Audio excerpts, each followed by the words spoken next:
अपना हो सुजान खान 110 न्यूज़ की जानिब से इस समय मौजूद है अपने स्टूडियो में। और जैसे कि आप जानते हैं आज हज़रत अल्लामा इकबाल डे है, तो हमारे साथ हमारे स्टूडियो में बड़ी एक मरूफ शख्सियत मौजूद है, बड़ी सोच और बड़ी मोहब्बत करने वाली, जो खुद एक शायर हैं और शायरी दुनिया से उनकी बड़ी अच्छी वाबस्तगी है। शायर गुलाम हुसैन समद साहब हमारे साथ मौजूद स्टूडियो में है और आज हम इनसे कुछ सवालात करेंगे हज़रत अल्लामा इकबाल की पैदाइश के बारे में। 9 नवंबर 1887 में एक ऐसा शख्स दुनिया में मौजूद आया, अल्लाह ताला ने एक ऐसा शख्स दुनिया में भेजा जिसने पाकिस्तान के मुसलमानों की तकदीर बदल के रख दी। इसके एक ख्वाब में पाकिस्तान की तमीर में ऐसा एक किरदार अदा किया कि जिसने पूरी मुस्लिम दुनिया में एक ऐसा जज्बा अपनी शायरी के ज़रिए बढ़ा कि आज हम जो आज़ाद मुल्क में बैठे हैं, आज हज़रत अल्लामा इकबाल के ख्वाब की तबीर है जो इधर हम बैठे हैं। तो हमारे साथ जो स्टूडियो में जो लोग मौजूद हैं उनके साथ बात करेंगे। अस्सलाम वालेकुम सर। मौसम चेंज हो रहा है तो आप क्या फील करते हैं? सर्दी लग रही? नहीं, सर्दी नहीं लग रही। बड़ा इंशाअल्लाह अल्लाह ताला का बहुत फजल है। ठीक अल्लाह ताला जी है, उसका शुक्र है। जितना शुक्र अदा करूँ उतना कम है। जी सर, हमें ये बताएं आज तो जैसे हमने एक स्पेशल शो किया अल्लामा इकबाल की जो पैदाइश का दिन है उसके बारे में, और साथ में आपका तारुफ भी कराता चलूँ दुनिया को कि आप खुद एक अजीम शायर हैं। सबसे पहले अल्लामा इकबाल साहब की शख्सियत के बारे में कुछ आगाही दें, उसके बाद अपना कोई।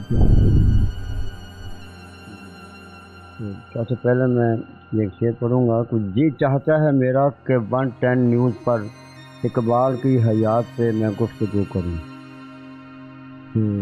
अल्लामा इकबाल के वाले से पहले मैं शेर सुनाता हूँ। 2-3 के बहुत प्यारे शेर हैं। अपने किरदार पे डाल कर पर्दा हर शख्स कह रहा है ज़माना ख़राब है। और एक और उनका शेर है कि खुद को कर बुलंद इतना कि हर तकदीर से पहले खुदा बंदे से खुद पूछे बता तेरी रज़ा क्या है।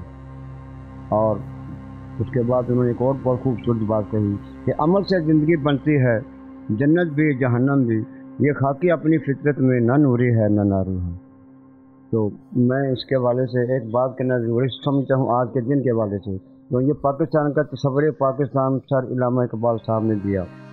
तो जब ये हिंदू पाकिस्तान की तकसीम हो रही थी तो उस वक्त अंग्रेज़ों ने हिंदुओं ने शोर डाला कि ये हिंदुस्तान इसको बनाया जाए, इसको और मुल्क ना बनाए, 2 ना मुल्क किए जाएँ, क्योंकि हिंदुओं की तादाद ज़्यादा है, मुसलमान बहुत कम तादाद में हैं, ये मुट्ठी भर हैं।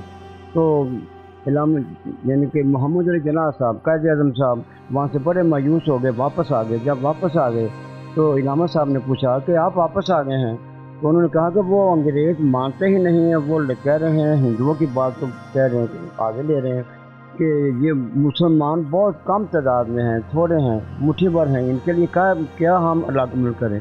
तो उन्होंने कहा अल्लामा इकबाल साहब ने कि पूरे मुसलमानों की नज़रें सिर्फ आप पर हैं, आप काबिल हैं, लायक हैं, आप ही हमें इस मुल्क से ये हमारा मुल्क वापस चला सकते हैं, आज़ादी दिला सकते हैं।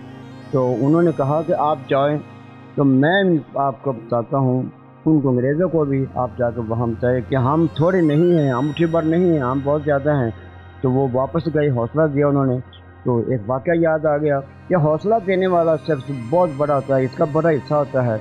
महमूद गज़नवी ने हिंदुस्तान पर 17 हमले किए और 16 हमले किए, नाकाम हो गया। तालाब के किनारे बैठा था तो एक चूंटी आई, वो ऊपर चढ़ रही थी, गिर जाती थी, चढ़ती थी, गिर जाती थी।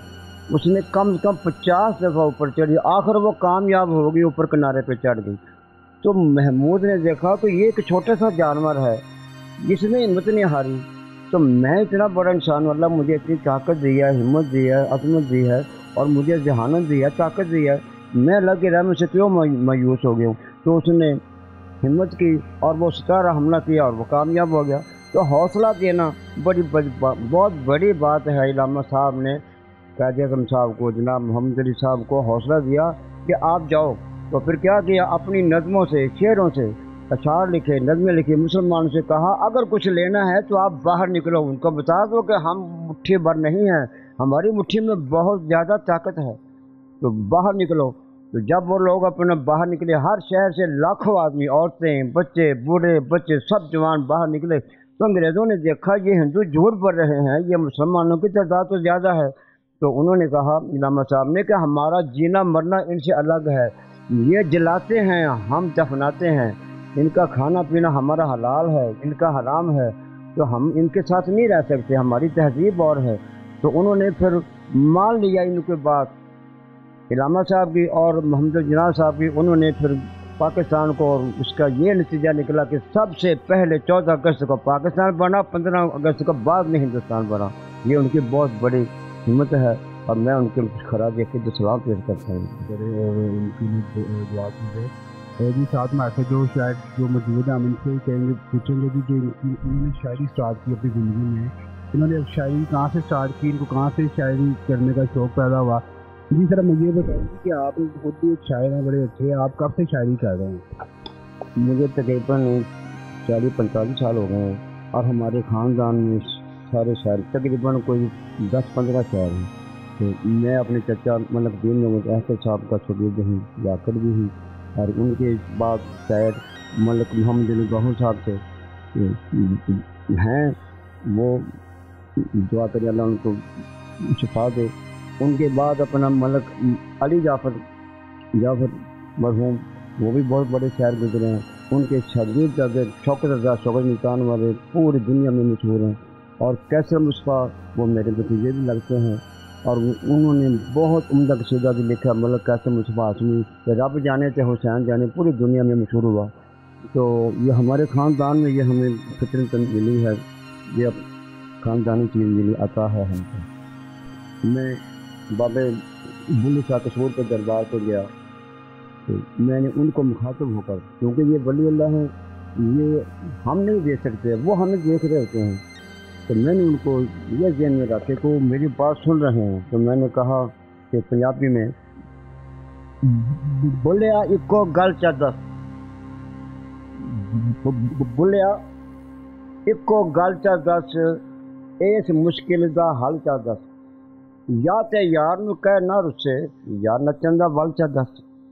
اور ایک اور واقعہ مجھے یاد آ گیا، یہ بھی پنجابی کی ہے۔ میں اپنی دکان پہ بیٹھا ہوا تھا، تو فقیر آئے، اس نے آس پاس دکانوں سے خریت لے لی اور مجھے دیکھ کے چلا گیا۔ دوسرے دن تیسرے دن میں بڑا حیران ہوا، یہ سب سے خریت لیتا ہے، مجھ سے آگے دیکھ کے چلا جاتا ہے، میری اتنی خراب حالت نہیں ہے۔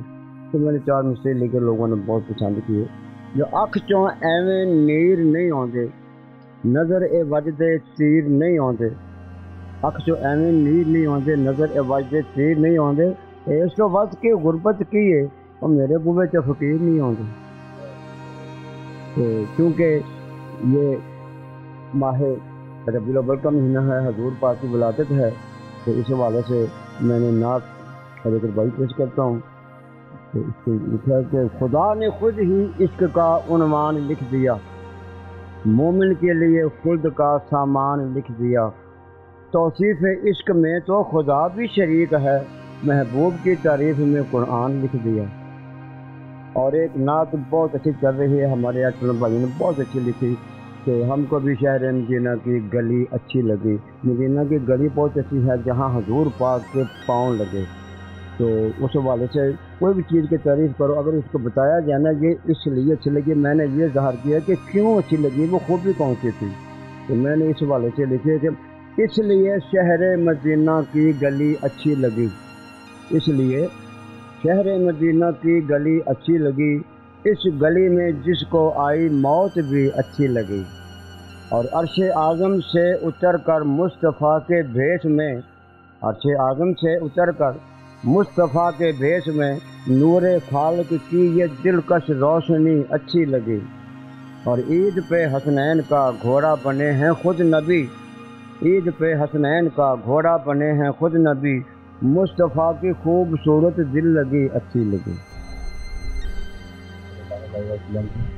میں شاعری بھی پیش کی، نعت بھی لکھی ہے، اپنی شاعری میں سنائی گئی، ان کی دو چار واقعات ہے بابو لوگ کے بار سے ملے تھے، پھر اسلام پڑھنے کے لیے گئے، انہوں نے ان کو مخاطب کر کے بات کی، اس کے بعد انہوں نے کوشش سنائی، بولیا بولیا بولیا اکو، بولیا اکو گل چا دس، بولیا اکو گل چا دس، اس مشکل دا حل چا دس، یا تے یار نو کہہ نہ رسے، یا نچن دا ول چا دس، بولیا اکو گل چا دس، بولیا اکو گل چا دس، اس مشکل دا حل چا دس، بولیا اکو گل چا دس، اس مشکل دا حل چا دس، بولیا اکو گل چا دس، اس مشکل دا حل چا دس، یا تے یار نو کہہ نہ رسے، یا نچن دا ول چا دس۔